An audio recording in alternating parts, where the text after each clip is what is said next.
Hello, dear friends. I'm on a mission to help entrepreneurs with the knowledge about leadership and the brand building. Working towards mission, I have started an online magazine by the name Visionary Leaders Magazine. This is a one-click destination for all the entrepreneurs.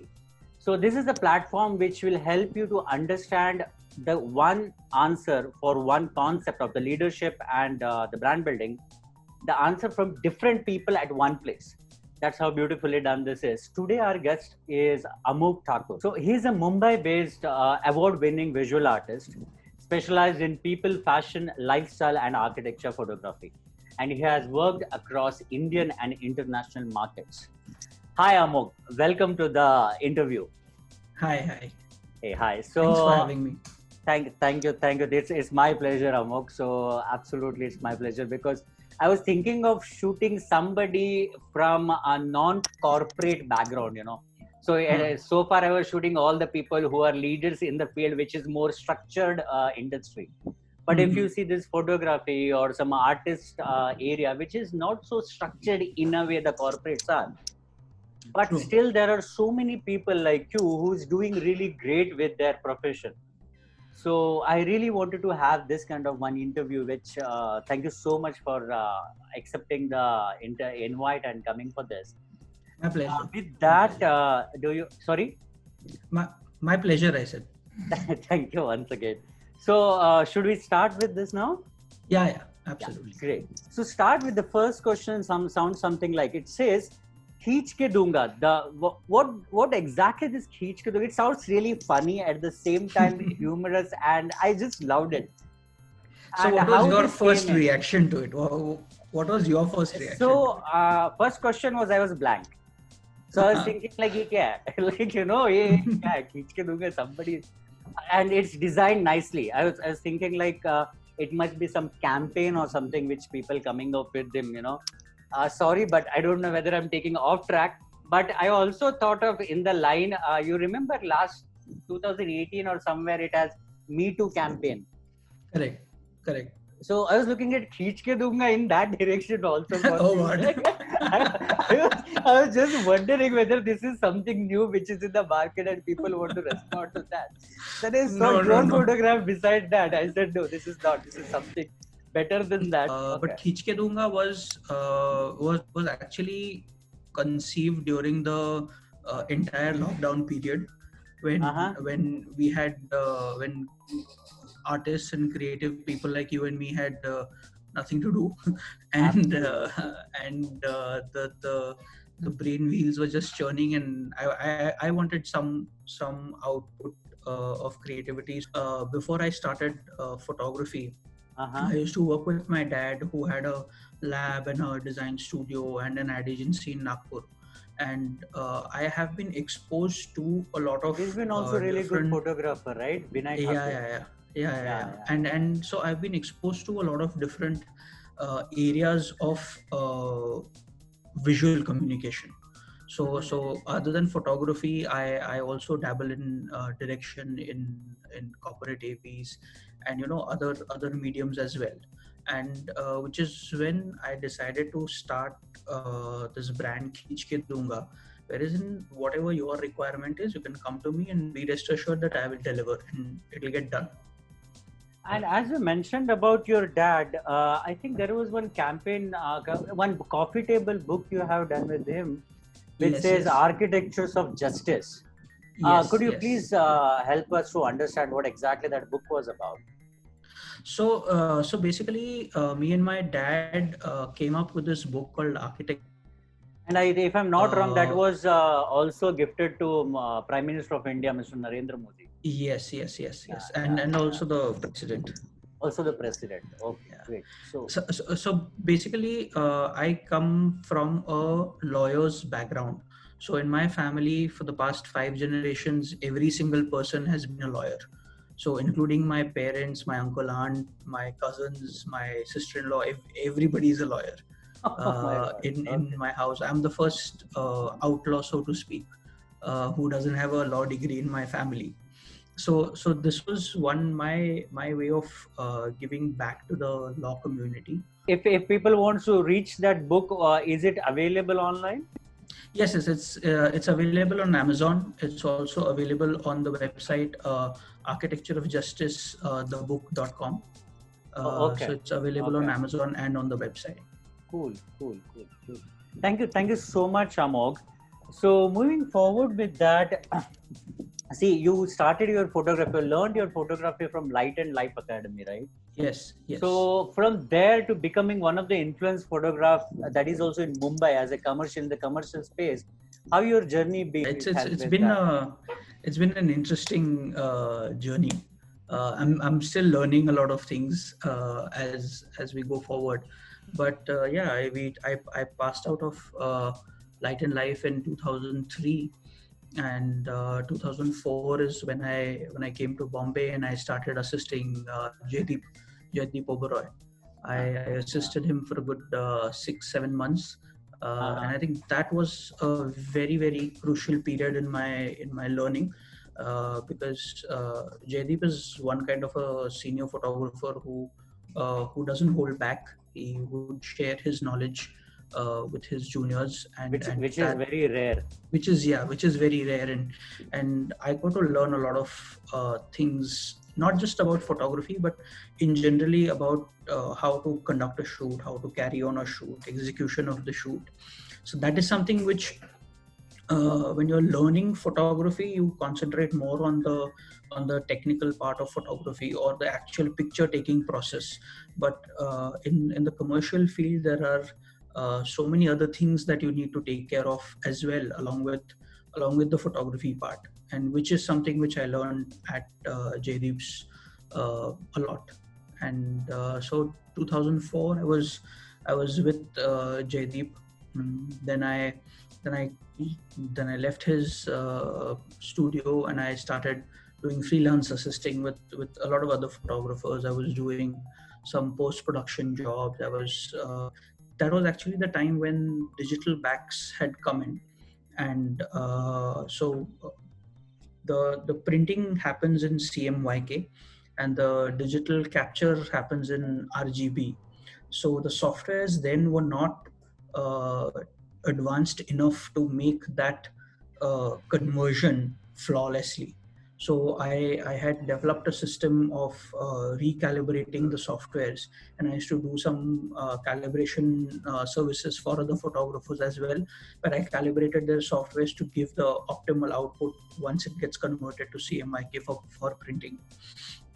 So I did that for some time. Then I came back to Nagpur. I assisted my dad. My dad had got some film project at that time to make some corporate films for Hindustan Lever. So then I came back to Nagpur for about 6-8 months. We did about 5-6 films. We traveled a lot and we shot around the country, and we did films for Hindustan Lever, corporate AVs and their factory film, industrial films. So I did that with him. Then I managed to get in touch with some of my professors in the US at Brooks. And then I went to the States in 2006. I assisted some photographers in New York and in LA for a few months. And then I came back and then started the grind of carrying my portfolio and going to meet creative directors, art directors at advertising agencies, and learned on the go how to deal with the other things of running a business or running a practice. So with that, taking little off track from the photography itself, as an entrepreneur, if I look at you, so for all entrepreneurs as of now, I would say a situation where they can see a lot of opportunities, but they can't really take on to it. It's a situation where it's difficult to manage both things. See, they think that there is a lot of things we could do, but they don't know how, because this Corona thing has left everything dry and out there. So how do you see, like, as a entrepreneur, how you see this situation, and what future looks like for entrepreneurs? See, actually, like you said, there is actually, the current situation has left a lot of uncertainty and a lot of confusion in the minds of a lot of people. So you don't know what is going to happen, how this is going to impact the economics of everything. So what I would, or rather what I have done is concentrate on my skill set. And because for me, photography is a very skill driven profession. So I can't depend on anybody else to deliver the photograph. So it has to be me who has to do it. So I concentrate on my skill set, try and expand my skill set as much as possible. And in the 3-4 months of lockdown, that's what I've tried. And I've tried to gain newer skill set, whether it comes to learning new softwares or learning new styles, or improving my style as a photographer, or rediscovering my style as a photographer. That is something which I have done because it's a very skill driven profession. So if I'm able to deliver a certain thing, only then the client's going to come back to me. And which is why, another reason why Khichke Doonga is because whatever your requirement is, you can come to me and I will deliver. So it doesn't matter whether it is food, or whether it is people, or whether it is an industrial job. You can be rest assured that we at Khichke Doonga will deliver it. Awesome. So connected to, as you said, you can deliver. So in coming days, what people could expect from Khichke Doonga? What kind of, when I think of Khichke Doonga, what should I think? What is the next thing should come to my mind? So when it comes to Khichke Doonga, it's basically like a one-stop shop. Okay. So one-stop shop for for all your visual medium requirements. Now, whether it is corporate AVs, whether it is videos, whether it is cinematograms, whether it is photographs, we at Khichke Doonga are doing everything, right? When it comes to a skill based profession, it is also very important that you collaborate with like-minded people, and people whose skills complement your skills, which is why I've tied up with this one particular food stylist and food technologist, where both our thought processes and wavelengths match when it comes to the finances, or when it comes to the creativity as well. So there's a complete understanding and a complete transparency between the two of us, that okay, if I'm saying that okay, this is what needs to be done, then I'm not hiding anything from that person, or that person not hiding anything from me. So that trust in the team is very, very important. So as we are talking about the skill-based profession, one more thing I would say, see, in corporates or some other industries where we normally work for, or people are working, so these industries have got already certain group of team, or certain groups, or say team members whom you lead as an individual, as a team leader, or as a manager, or a vice president, or a president, or a chairperson, or the founder. Some or the other way you put yourself into some leadership position. But when the profession like this, where mostly we operate as an individual, but still I would say there are a lot of things that we need to manage. When I say as a team, you need to take everybody together and produce that beautiful art, or the photograph you call it. So when you lead this kind of team, how you see, like, you know, as a leadership, what are the qualities you think are really important as a leader? Actually, as a leader in a situation like this, because you're not working with a set in a corporate structure, you know that okay, you know, these are the people of the marketing team, these are the people of the brand team, and I'm working with only them. Here every job is different, so you have to interact with the client, you have to interact with the agency, you have to interact with your team well. So actually, as a photographer or as an entrepreneur in this area, I think I adorn different kinds of hats every single time. So I have to have HR skills, I have to have finance skills, I have to have creativity skills, I have to have all these things, because I am dealing with, so if I am dealing with my production person, my makeup artist, my stylist, that also gets into an HR territory wherein I have to manage their expectations, I have to manage their output. So as an entrepreneur in the photography or the creative field, where it's again skill based, I, in every shoot, I end up being the HR manager, being the finance manager, being the CEO, being everybody. Yeah. Because I also many have hats at one time. Yeah, I would say. many hats at once. So I think something which is very, very important to do is you have to have a plan for every shoot. I will sit down with my makeup artist a day in advance and talk to them and tell them, okay, this is what is expected from you. I'll sit with my production guy, tell him, okay, this 1, 2, 3, 4, 5 is what is expected from you. And but at the end of the day, I have to make sure that everybody's doing. So I have to be the HR manager, I have to be the finance manager, I have to be the creative supervisor as well, because at the end of the day, if the image doesn't come together, everybody's going to blame me for it.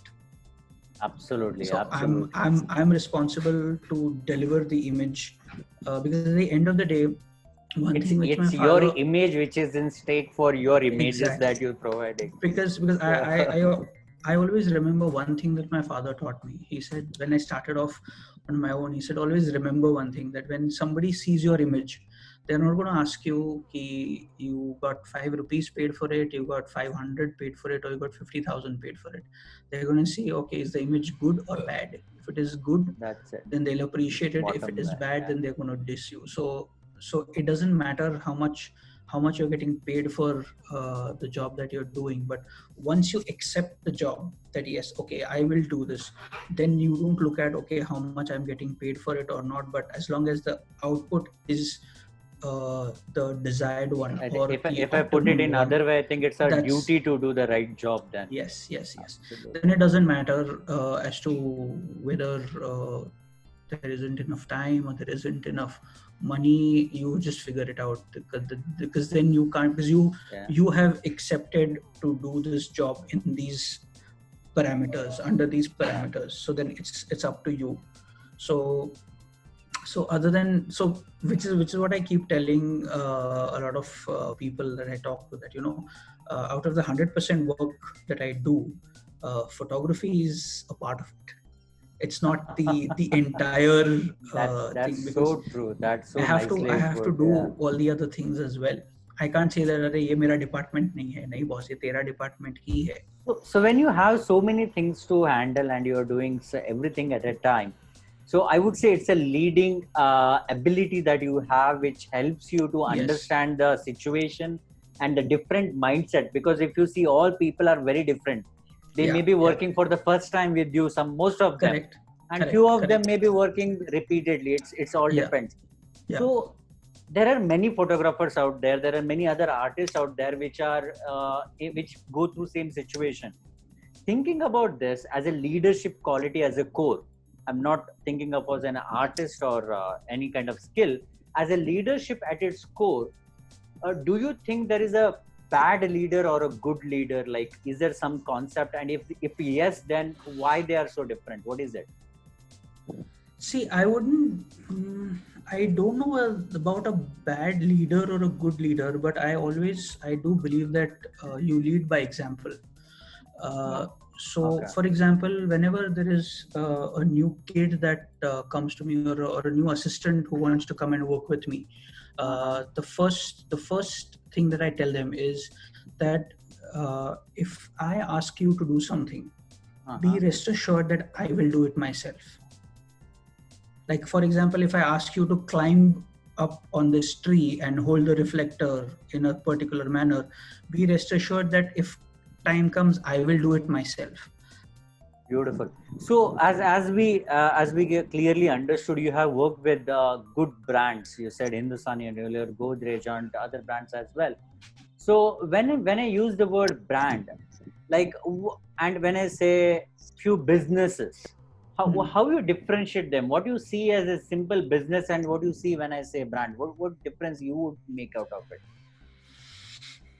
See, when I think you talk about a brand, there are a lot of things that come with it. I think brand is a lot more like, for example, when you talk about Tata as a brand. Okay, I think that's one of the most respected brands in the country or even in the world. Absolutely. And when you say that, okay, ये Tata का product है, means was they are not going to give you something which you will hardly find anybody who will crib about their product. Exactly. Hardly. So you have that confidence in that brand. Now a business is probably there are these smaller businesses who will get these cheaper Chinese lights during Diwali. They're not bothered whether it will run for 10 days or 3 days of Diwali also or not. हमको आज बेचने का है. ये मैंने बेच दिया, मैंने profit बना दिया, खत्म हो गया. I think that's, to me personally, that's the difference. Whereas, yeah, with Tata, with a brand like Tata or something like that, that's a far more longer, it's a far more personal connect than just transactional कि बस आज मेरे को ये इतना करने का and then खत्म. So see, now as you clearly mentioned, that means basically they don't bother about how my customer is going to feel about my product. As long as they're buying it, I'm good. Yeah, as long as they're buying it, it's okay. That's what business is about. They may not. Yeah. So now here, if I really want to build a brand of myself or the product or services that I sell, so what do you think, to start with, what kind of mindset I should be having? Like if I want to make it as a brand to the people, not just running a business, what mindset do you think it would help any entrepreneur to build a brand? See, first of all, if anybody wants to build a brand, irrespective of whether they are selling a product or whether they are selling a service, the product or the service has to be of top-notch quality. That is number one, because if your product or your service is not of top-notch quality, nobody's going to bother about it. Again, they may take it once just to experience it कि क्या इसमें नया है or whatever, but if it's not of good quality, they're not going to come back. So your service, irrespective whether it's a brand or a business or whatever you are selling needs to be A1 and grade 1. Only then everything else will work. So may your product, if your product is bad or if your service is not up to the mark, but you pump in loads and loads of money into marketing and logo designing and everything, it's not going to work.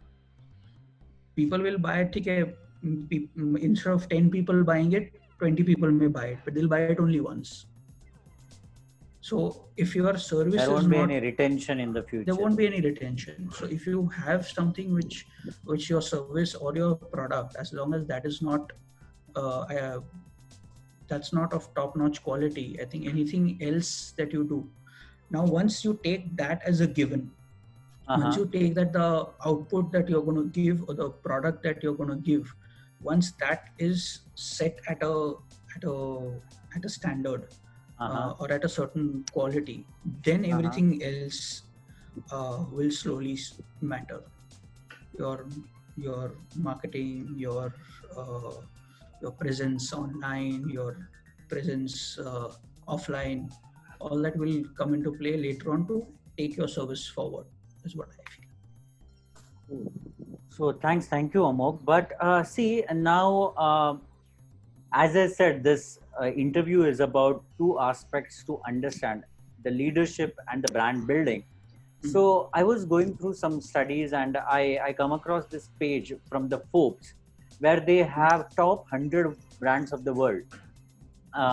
Do you mind? I'm just quickly sharing that screen with you. So this is the list that I'll just zoom it a little bit for you to See, so now see the top one is Apple, Google, Microsoft, Amazon, Facebook, Louis Vuitton. So all these brands, if you see, uh, there is till 100. There is first 50. There is next 50. So I could hardly see any Indian brand. So do you think fundamentally are we doing something wrong, or is it's not important to be on that top 100 list, or how you look at this whole scenario? Because no, I think you're being a little unfair. I think because I think the Indian mindset till very recently was very traditional. We never thought of or looked at professions beyond doctor, engineer. So only in the recent past have we had people exploring other things as a profession as well. So I think I think give it some time. Now that we are actually one of the youngest countries in the world, and with so you think there is a possibility that we will be coming on? We are already heading towards it. Yeah. That's very optimistic to see, and I believe that's very true, and it would happen. So because you look at any of those top 5 companies, there was so much freedom. The parents of those companies, the people who started those companies, they had so much freedom to do whatever they wanted. To the extent where Apple actually had the maybe audacity would be a wrong word, but they actually had the courage to write to Sean Connery when he was at the peak of his career and was playing James Bond and wanting him to endorse their product. But this is the confidence that they had in their product, that even if we are a small company, our product is so good that we can approach Sean Connery to endorse our product. But Sean Connery didn't have the foresight probably in the brand, and he actually wrote back to them saying that, you are just a computer salesman and I'm James Bond. I'm James Bond. I'm James Bond and you're only a computer salesman. That's actually his letter to Apple denying their offer. And actually that letter is available online for people to see. I would like to share that note with people. So, but the very fact that Apple as a company had so much confidence in their product, was what I'm giving today is top notch and is world class. So I can have James Bond come and endorse my product. That's the confidence that the entrepreneurs need to have in their product, in their own service. So when it comes to brand, is there something that your favorite, that you really like, or kind of, I won't say endorse, but or recommend, but still that you personally like something? Like from a professional point of view, from personal point of view? Anyway, and the way you look at it. Let's say professionally, I've been a hardcore Nikon person. Awesome. Thank you so much, Amogh. That's a lot of knowledge, wisdom, and understanding, I would say. Because see, I'll tell you, I was interviewing Mr. Gopalakrishnan that time, and when I was talking about brands, and also he said for him the very word brand itself, it means a soul of a business. They said if the business is a body, and if you want the soul, then it's brand. So when you have a brand, that means you really have a soul now, which can hold your body and take it forward with people, and you can grow forward. So people have different approach towards this. Today also I learned a lot of things. I believe my audience also learned a lot from this interview, and they can understand. Definitely that would help. So thank you. But before we end with this interview, there is last one simple question which I would like to ask. So is there a message or something, being in this industry for so long, that's one, your skill as a photographer, that's one, but as you're also leading whatever role you are in from all your life, from whatever you're doing, so as a leader, as a artist, is there a message that you want to give to upcoming entrepreneurs or so-called artists? See, one thing, like I said, when you are going out there to show your work or market yourself with either your service or your skill set or your product, just make sure that your service or your skill set is top notch. Okay, so having the best quality products is the key. Having fancy equipment or just fancy stuff is not. It's not going to last you for too long. So make sure that your skill set or your photography skills, if you're a photographer, are up there, and you can give a tough fight to the senior photographers or to your counterparts there in the market. That is something which is very very important, because today I think in the times of Instagram and Facebook and instant gratification, there is people are not spending too much time on the nitty-gritties or the detailing per se of your skill, and they're just happy with अरे मेरे को 50 like मिले 100 like मिले, but that's not, if you are looking only That's for not the that, measurement then it's matrix okay, that you should be looking at. but something that lasts, because आज TikTok ban हो गया, कल Instagram ban हो जाएगा, तो क्या करोगे? So true, man. So true. You can't predict anything, So with that, thank you so much, Amogh. Thank you, audience. This is Amogh Thakur. So Amogh, any last words to audience? If there is something, please go ahead. No, nothing much. I hope this interview was of some help to you guys, and thank you for watching. Definitely, yes. Thank you so much. Thank you, audience. We'll see you once again with another guest on this platform. Thank you once again. Bye.